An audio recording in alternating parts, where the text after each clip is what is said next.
What are we doing today? Why are we here? Why didn't you come to Mass earlier? What are we here for? You're receiving your first communion, right? The first time you're going to receive the best gift you're ever going to receive, right? Because what is the gift that we received today, that you're going to receive today? God, right? Because in the Eucharist, right? Who is in the Eucharist? Who is truly present there? Jesus, right? Jesus, and Jesus is God, right? And the reason that Jesus gives himself to you and to me and to everyone else, right, is so that we can have a share in his life, right? At the very, very, very end of the gospel, the last words in the gospel passage, what did Jesus tell Peter to do? Follow him, right? He said, follow me, right? And that same call that Jesus gave to Peter, he gives to every one of us, right? He's calling you to follow him, right? And where is he going that he wants you to follow him?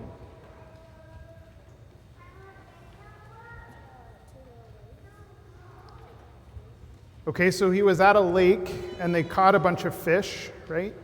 And maybe some of you, he's going to call to be fishers of men like the apostles, right? To be priests, to be people who come and bring people to him, right?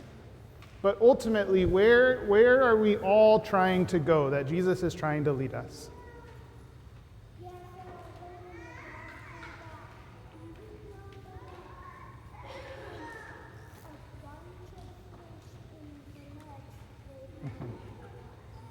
Right, so that net brings all of us, right?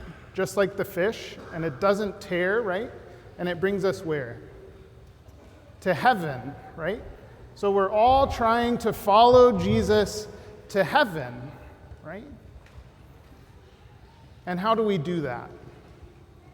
How do we get to heaven? By having a good life. And what does it mean to have a good life? It means two things, I think. I think Jesus says there's two things. What's one of them? Faith, okay? And what else could we call faith? He says there's two commandments that are greater than all the others. The first is to love the Lord with all your heart, with all your soul, with all your mind, and with all your strength. And the second is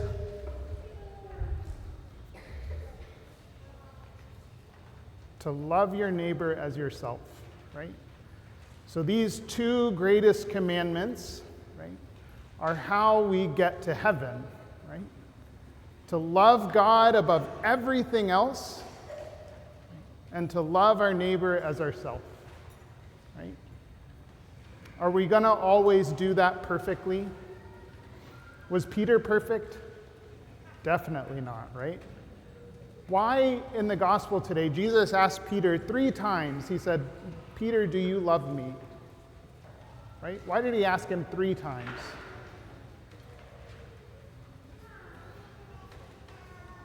He answered all 3 times, but what else happened 3 times about 2 weeks ago? A little over 2 weeks ago. Okay, and right before Easter, we had what? We had Good Friday, right? And what did Peter do on Good Friday?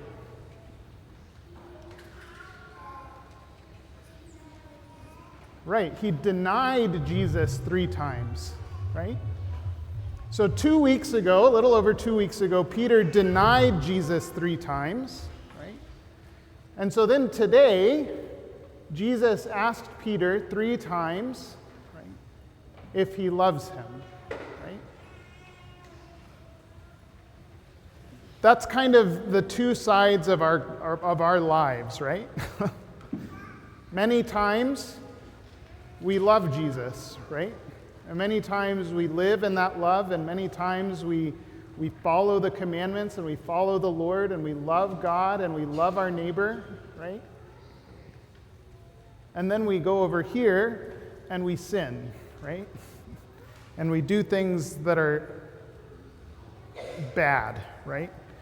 And we tell the Lord in many ways, I don't love you, right? And we don't act loving to other people, right? And what happens when we do that? What happens when we sin?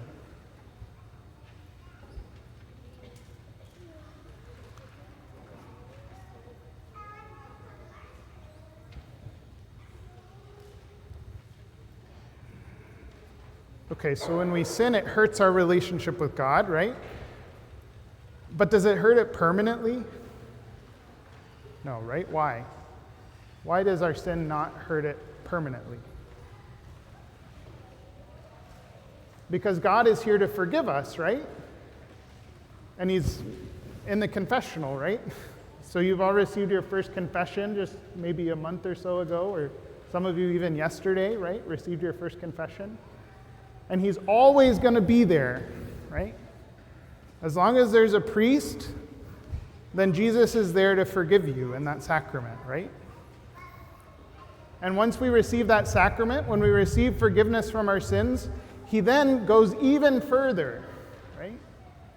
And he gives us this gift that you're going to receive in just a little bit, right? He gives us the gift of himself in the Eucharist, right? And those two things together are what sustain us in living the Christian life, right? Those two things together help us more than anything else in following Jesus, right? In loving God with all our heart, soul, mind, and strength, and loving our neighbor as ourselves. So when you leave here today, right, and you continue living your life, right, remember always that. Remember that the gift that Jesus gives us in the Eucharist, the gifts he gives us in the sacraments, in the Eucharist and confession, the gift he already gave you in baptism, he'll give it to you in confirmation when you get older, right? That gift will always help you, if you open your heart, to follow Jesus. Right? That gift will always be there to help you love God with all your heart and with all your soul and with all your mind and with all your strength, and to love your neighbor as yourself. Right? And if you do that, if you love God above everything else and you love your neighbor as yourself, then you'll follow Jesus all the way to heaven, right? And you'll become a saint, right? Because that's what we were created for. That's why we're here, right? We're here to become saints, okay? So today, I'm going to be praying for you, not just today, but for the rest of your life too, right? I'm going to be praying for you, and hopefully you can pray for me, and everyone else can pray for each other, right? That all of us can receive that grace, that we can follow the Lord, and that all of us can become saints. Yeah?